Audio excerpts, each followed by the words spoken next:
नमस्कार। देश की तमाम फटाफट खबरों में आपका स्वागत है। खबरों के लिए आपसे निवेदन कि यदि आपने हमारे चैनल को सब्सक्राइब नहीं किया तो कृपया करके आपके अपने चैनल को सब्सक्राइब कर लें।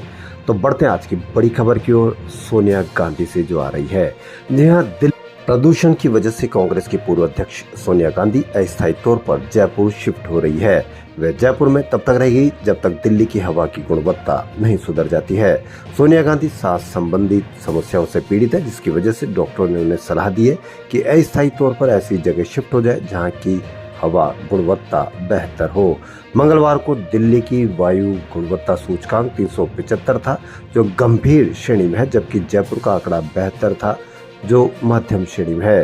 कांग्रेस नेता राहुल गांधी, जो कि अभी विधानसभा चुनाव के प्रचार में लगे हुए हैं, वे मंगलवार को रात में सोनिया गांधी से मुलाकात करेंगे। चंडीगढ़, पंजाब, हरियाणा हाई कोर्ट ने आवारा पशुओं के काटने से जुड़ी घटनाओं को लेकर बड़ा फैसला दिया है, जो आम जनता के लिए बहुत फायदेमंद हो सकता है और उन पशुओं को पालने वाले व्यक्ति के लिए बहुत बड़ा नुकसान हो सकता है, ताकि वो आने वाले समय में इनका ध्यान रखे। हाई कोर्ट ने मंगलवार को डॉग बाइट यानी कुत्ते के काटने के मामलों में मुआवजा तय किया है। बेंच ने कहा है कि अगर कुत्ते के काटने में से दांत के निशान बनते हैं तो पीड़ित को 10,000 रुपए प्रति दांत के निशान पर मुआवजा दिया जाए।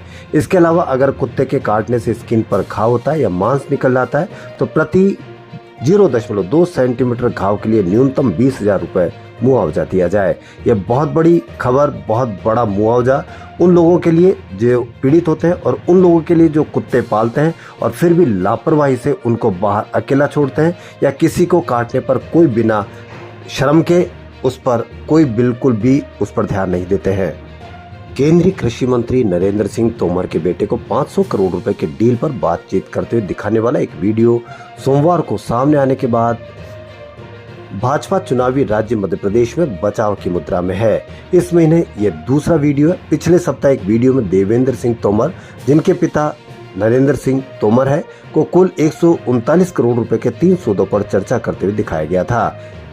वहीं कांग्रेस प्रवर्तन निदेशालय से स्वतः संज्ञान लेकर जांच की मांग की है और प्रधानमंत्री नरेंद्र मोदी और मुख्यमंत्री शिवराज सिंह चौहान से इस मामले में अपनी चुप्पी तोड़ने को कहा है। पत्रकारों से बात करते हुए पार्टी प्रवक्ता रागिनी नायक ने कहा कि भाजपा की राज्य सरकार 50% कमीशन का पर्याय बन गई है। यह मई में चुनाव से पहले कर्नाटक में भाजपा द्वारा कांग्रेस पर लगाए गए 40% सरकार भ्रष्टाचार के तंज के समान है। कांग्रेस ने दक्षिण राज्य में 224 सीटों में से 135 सीटें जीतकर भाजपा को करारी शिकस्त दी थी। रागिनी नायक कांग्रेस प्रवक्ता ने कहा कि स्पष्टीकरण दे या इसे खारिज करे। ये वैसा नहीं करते तो ये माना जाएगा कि उनका संरक्षण और भागीदारी है। उन्होंने कहा कि अगर वीडियो फर्जी है तो ये पता लगाया जाना चाहिए कि केंद्रीय मंत्री के बेटे को कौन बदनाम कर रहा है।